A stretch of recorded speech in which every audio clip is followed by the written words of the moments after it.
Hi, it's Saturday, August 22nd, 2020. And again, this is another video that it's late at night. I didn't get it out early this morning. And I have to do a video because I've been doing videos and I don't want to stop yet. There's a couple of things that are going on. One, the heat here is just overwhelming to me. That it's not usually that hot in this area, in this region of Southern California that I live in. And usually it cools off once the sun goes down. Well, it hasn't been cooling off. And it's been extremely hot during the day. So it's just, I think it's kind of like messing with my head. You know, you can just see the sheen on my face right now, right? So I got the sheen going on.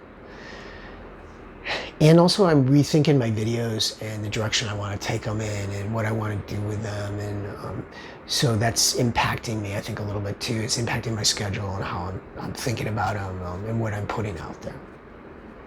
All that being said, today was kind of interesting because I replanted a rose plant that I have.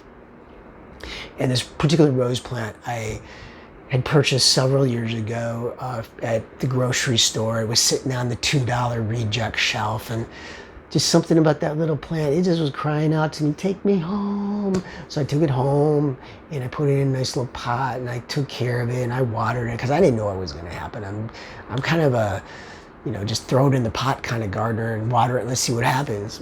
And it would give me these most beautiful, fragrant roses. It was just breathtaking. And I learned to cut it back, and then it would grow again. It would give me these beautiful, fragrant, breathtaking roses. And recently, it hasn't been growing back like it was.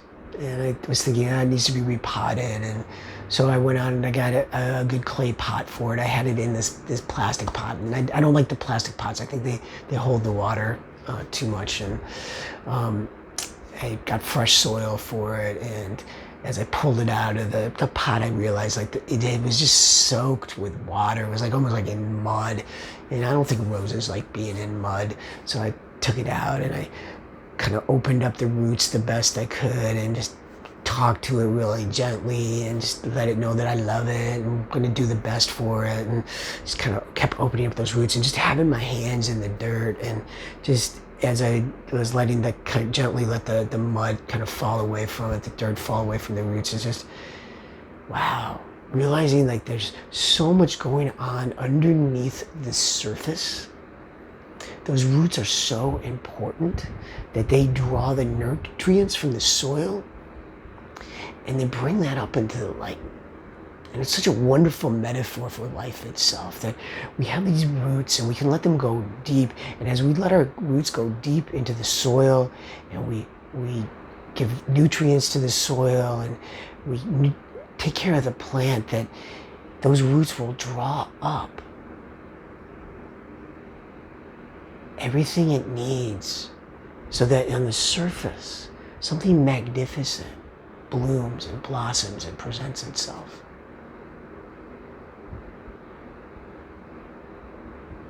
So, how are you taking care of your soil?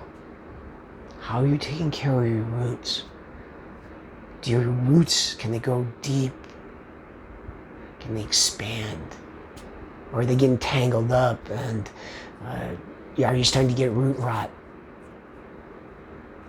Is it time to repot yourself? Repot that soil of your life. Give it some nutrition. Just something to think about. Anyway, with that, know that I love you and I send you blessings, whether we've ever met or not.